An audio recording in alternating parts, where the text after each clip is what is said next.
Hello friends, welcome to Latha's kitchen. ఈరోజు మనం simple and healthy అయిన ఇన్స్టెంట్ బ్రేక్ఫాస్ట్ రెసిపీని ఎలా ప్రిపేర్ చేయాలో చూద్దామండి.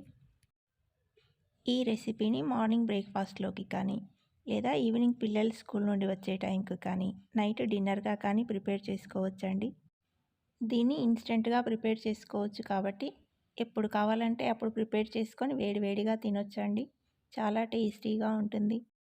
దీంట్లో వెజిటేబుల్స్ వేసి చేస్తాము కాబట్టి టేస్టీగా ఇంకా హెల్తీగా కూడా ఉంటుంది. ఈ వెజ్ పొంగనాలు ప్రిపేర్ చేయడానికి ముందుగా రవ్వని ఒక బౌల్లోకి తీసుకొని కడిగి 5-10 నిమిషాలు నానబెట్టుకుంటే సరిపోతుందండి. మీరు ముందుగా రవ్వని నానబెట్టి వెజిటేబుల్స్ కట్ చేసుకుంటే వెజిటేబుల్స్ అన్నీ కట్ చేసుకునే లోపు రవ్వ నాని ఉంటుందండి. దీంట్లో సన్నగా కట్ చేసిన పచ్చిమిర్చి ముక్కలు, ఉల్లిపాయ ముక్కలు, క్యాప్సికమ్ ముక్కలు, తురిమిన క్యారెట్, అరకప్పు బియ్యం పిండి, రుచికి సరిపడా సాల్ట్, అర టీ స్పూన్ కారం, అర టీ స్పూన్ జీలకర్ర, 1 టీ స్పూన్ అల్లం వెల్లుల్లి పేస్టు, కొంచెం కొత్తిమీర తరుగు వేసి అన్నింటినీ చక్కగా కలుపుకోవాలి. అవసరం అనుకుంటే కొద్దిగా వాటర్ను యాడ్ చేసి పిండిని కలుపుకోవాలండి. దీంట్లో నేను చూపించిన వెజిటేబుల్సే కాకుండా క్యాబేజీ, క్యాలీఫ్లవర్ని కూడా సన్నగా కట్ చేసి వేసుకోవచ్చండి.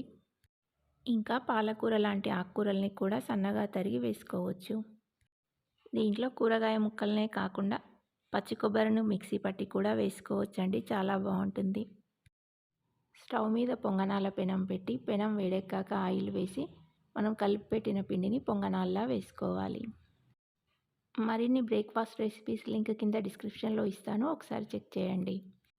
అన్ని పొంగనాలను వేశాక దీనిపై మూత పెట్టి మీడియం ఫ్లేమ్లో 2-3 మినిట్స్ కుక్ చేసుకోవాలి. 2-3 మినిట్స్ తర్వాత మూత తీసి మరోవైపు తిప్పాలి.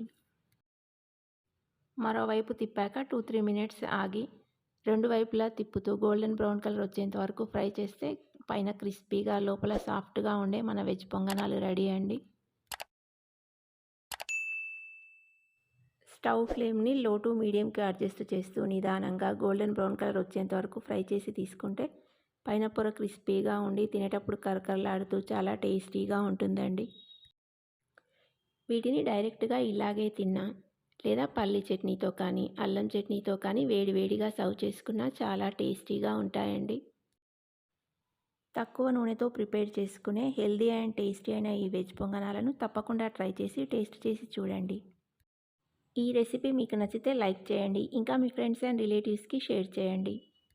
మరిన్ని ఇలాంటి simple, healthy and tasty recipes మీ ఫోన్కి నోటిఫికేషన్ రావాలంటే లతాస్ కిచెన్ ఛానల్ని సబ్స్క్రైబ్ చేసుకుని పక్కనే ఉన్న బెల్ ఐకాన్ని క్లిక్ చేసి ఆల్ని ప్రెస్ చేయండి. మరొక ఇంట్రెస్టింగ్ రెసిపీతో మళ్ళీ కలుద్దాం. Thanks for watching.